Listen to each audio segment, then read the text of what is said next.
here we have the date. The Jaime was mayor of our city and then governor of our state. And while he was not a governor, a mayor or a governor, he would work in his architecture studios. So he was always working as an architect, or if he wasn't, he was working in the city hall or in the government.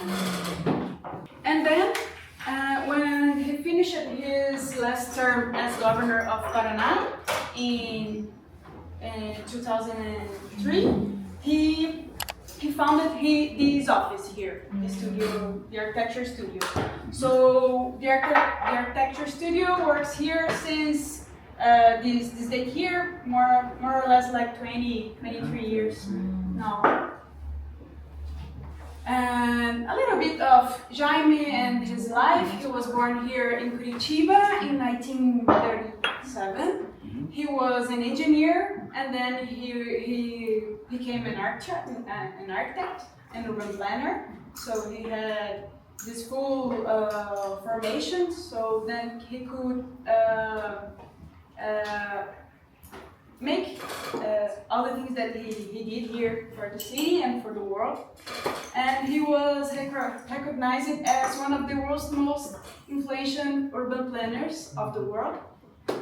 And he was also president of the International Union of Architects. So here we have a little bit of him, but it's not all, of course. It's like a little bit.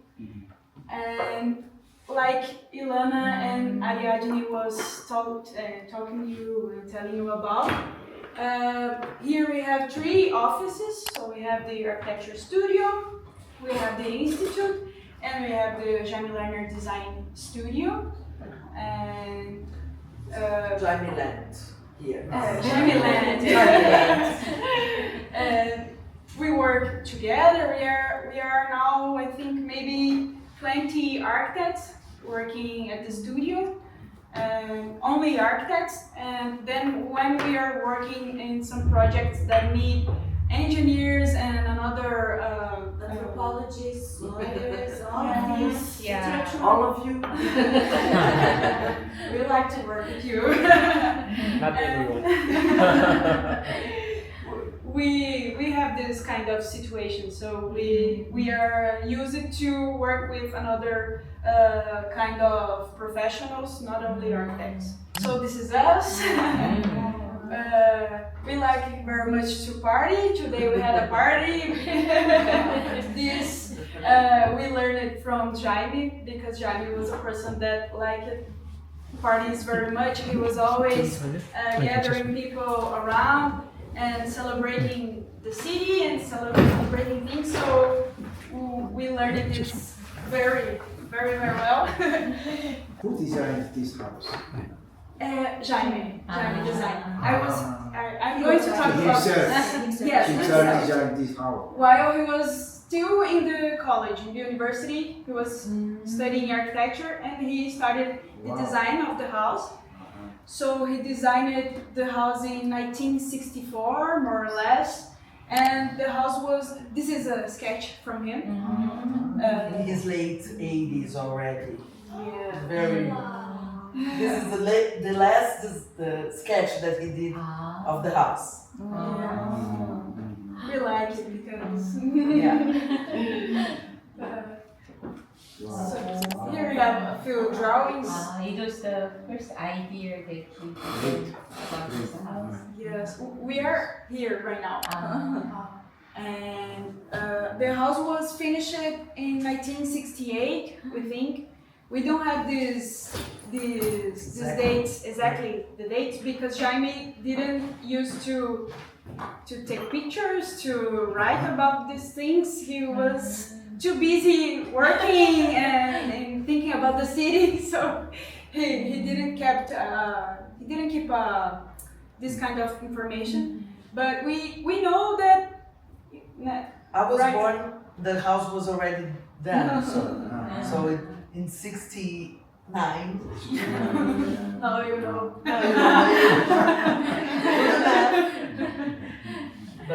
when my sister was born in '66, the house was not ready. So we know that '68 for sure they moved to the house. When you were forced Yeah. to live here, yeah? And while he was a mayor and while he was a governor, the family would still live here. So he only left the house when the office started to work here. After he was mayor and after he was a governor. And then the house, we had some refurbishment here because the studio, the architecture studio was getting bigger and bigger and the house was too small for us. And then we had the building of those two spaces over there. So here we have the house, we can feel that it's a house and there is an office, a theater office. Later you see the difference. Let's It's be very brother clear. is watching this. There is a studio upstairs. That's me. Here we have the mantra, we call it mantra. Those are the concepts that were used here in Curitiba, but we used and think about those concepts nowadays when we are working in our projects. And sometimes we have very common concepts here like mobility, sustainability, but what we like to think is that those concepts, they weren't even a word in the 70s. People, sustainability is it's something that it didn't exist. But the concept, the thinking, Jaime and his team they were thinking about those things, even if they didn't have the word yet.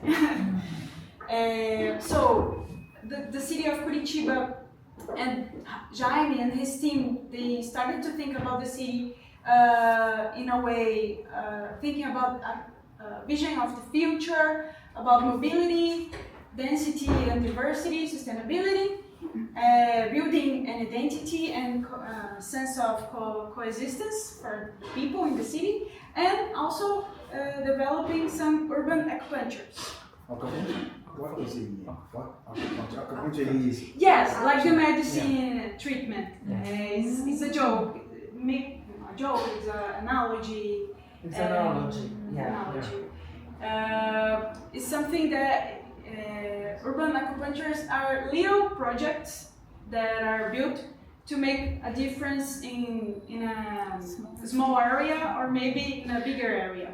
So it's something that you build in one point, but it can grow in a positive way in other areas around. In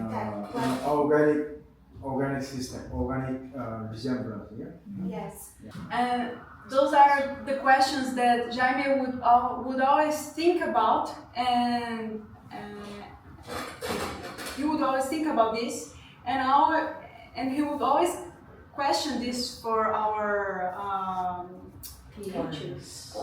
clients, for our clients that come here. What is the city business? What is the dream of the city? Because we have to think what the city wants to be in 20 years, 30 years, and not only for tomorrow. Today, the mayors are thinking about solving the problems that we have today, but we have to think bigger. And those questions are about that. What the city wants to be, what is the dream?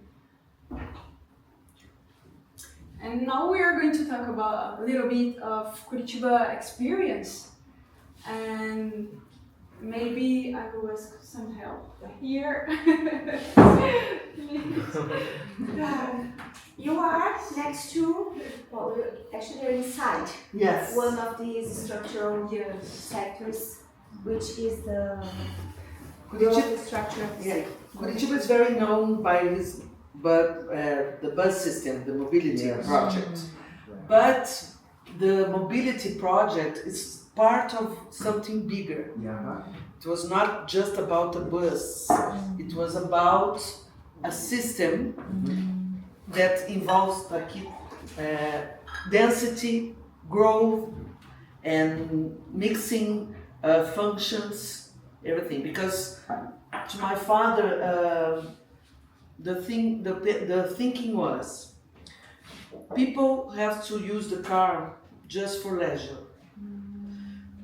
Everything that you do in a city, you have to do or by walking or by public transportation. So this was a way to bring the city center closer to people. So less cars, less traffic, and this was extremely integrated with the density of the city. The closer you are to these lines, these structures as we call it, that is a system of bus, a street that has the bus in the middle, dedicated lane to the bus, and a way up and a way down, and a street that is fast traffic to the neighbor and one to the center. That's the trinary system. So the closer you are to the public transportation, the higher you can build. So the density, you see the city and you kind of try to control the growing of the city, because Curitiba has a very small area. So we didn't want to spread like an octopus or something uncontrollable. So they thought about this that has the mobility, the housing projects, and the density. So the more you get out of the system, the less you can build, and the density is lower. So everything that happens in Curitiba, every project that you see, it's multi-layered.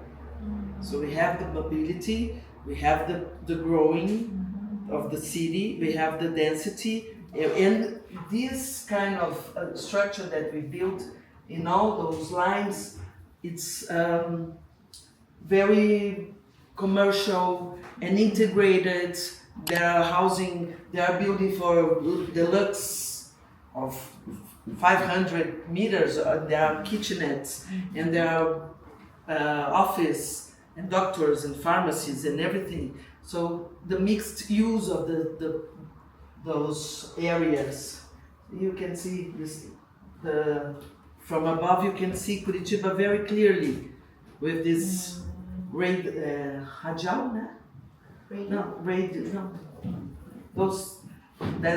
the system that we call estruturais. It's a linear structure of flats. And as you can see in the picture, as you move farther apart, you can see more green. And that's also relevant, Marina will talk about it more later. We have intense rains, particularly in the summer months. So that is a strategy of permeability in the whole of the basin. Yeah. So along these corridors, you can build the whole of the land. But if you did that inside of the whole of the basin, we would have the same problems as São Paulo does. So the idea was, as you decrease how much you can build, you increase the amount of permeable areas inside of each plot, and that helps in the drainage of the whole of the city. So it's, as Ilana said, it's always multi-layered. something that integrates all of those elements. And the system of the bus system itself, it happened and it transformed a simple idea of a corridor in a bigger plan, that is the BRT. That my father was asked he always was asked to, what about the metro? But Curitiba was a very small city, for not increase money in the city hall, so they didn't have money to invest in the metro system. And he was like, we don't have this kind of money, we're gonna be with debt to my 3 generations to build one line. Because in Brazil in that time, and still, it's very expensive to build underground, like everywhere else. So the thing was to metronize the bus. Yeah. Metronizing the bus. That it is frequency of a metro, dedicated line for the bus. You pay in advance in the station, and you enter the bus in the same level, like the metro. Because you know, people carrying things, getting up, and it takes a long, and it makes it very. And this was the beginning. This is the first line.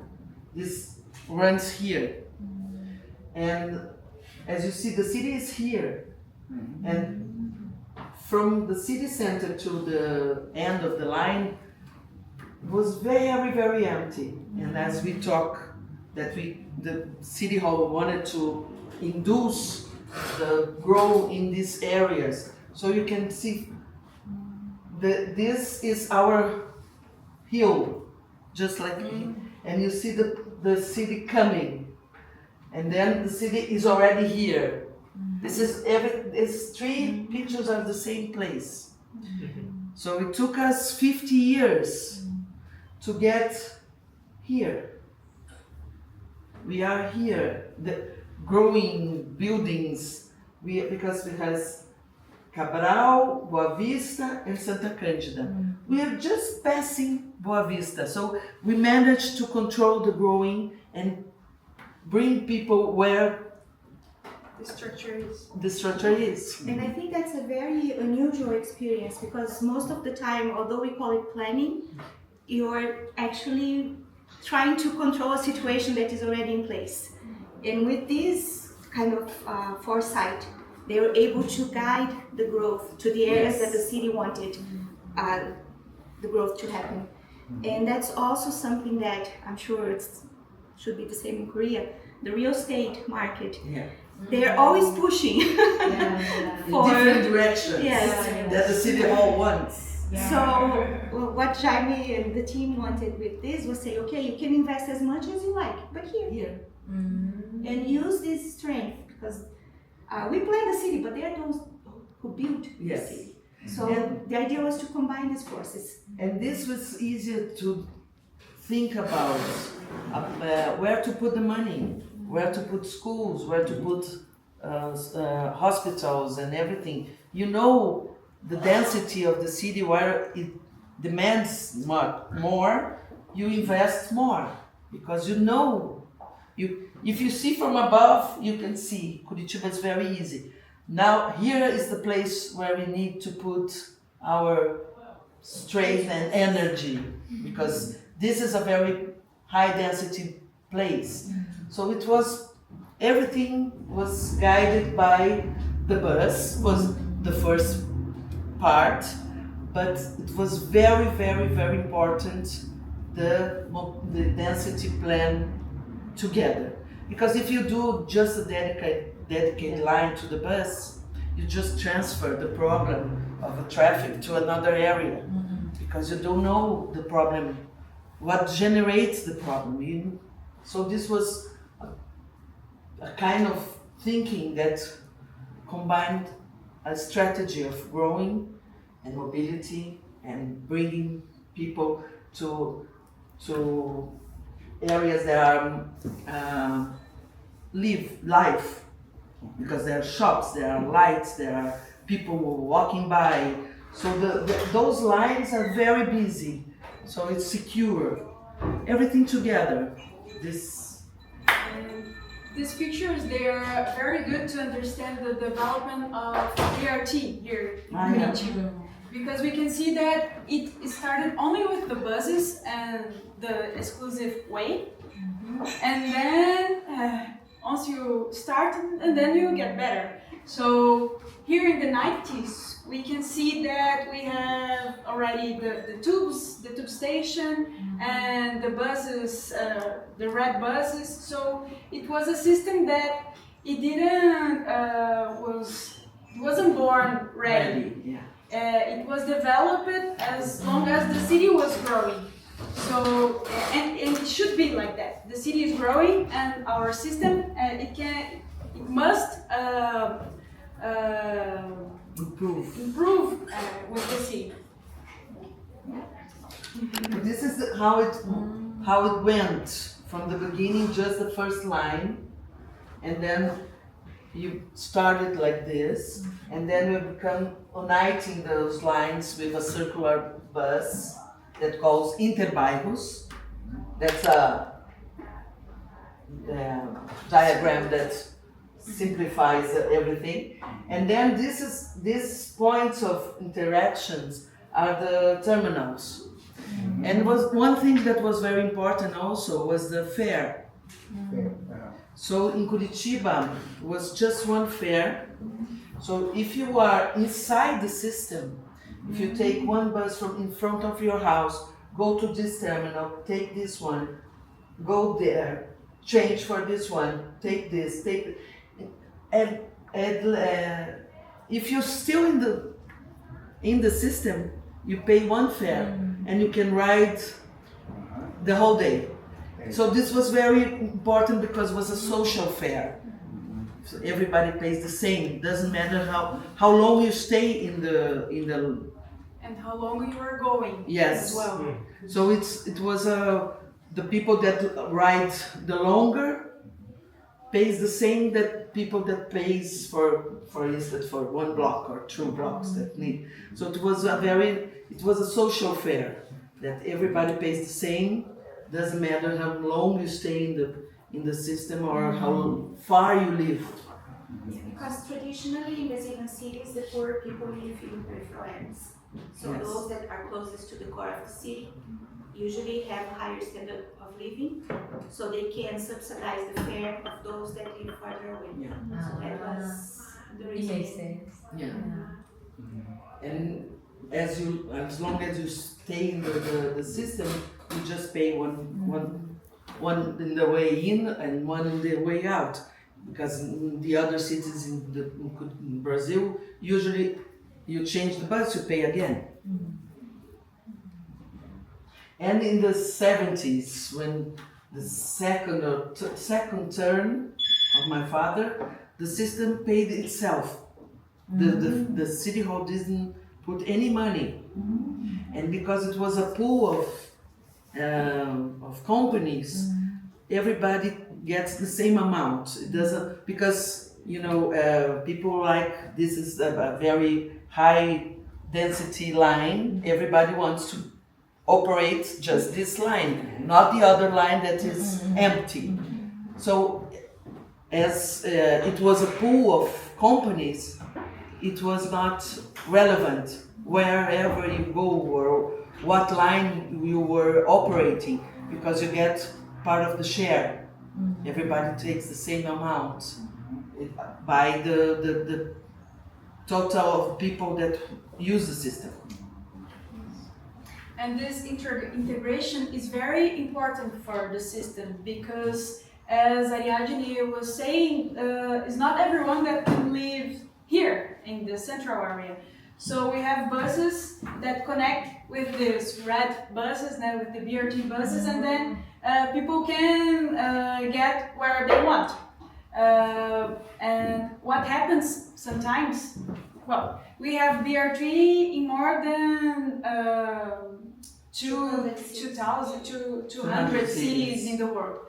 But sometimes people would only go ahead with the trunk called the main buses, and it doesn't work so well because it's not integrated with the other type of buses, and it doesn't work.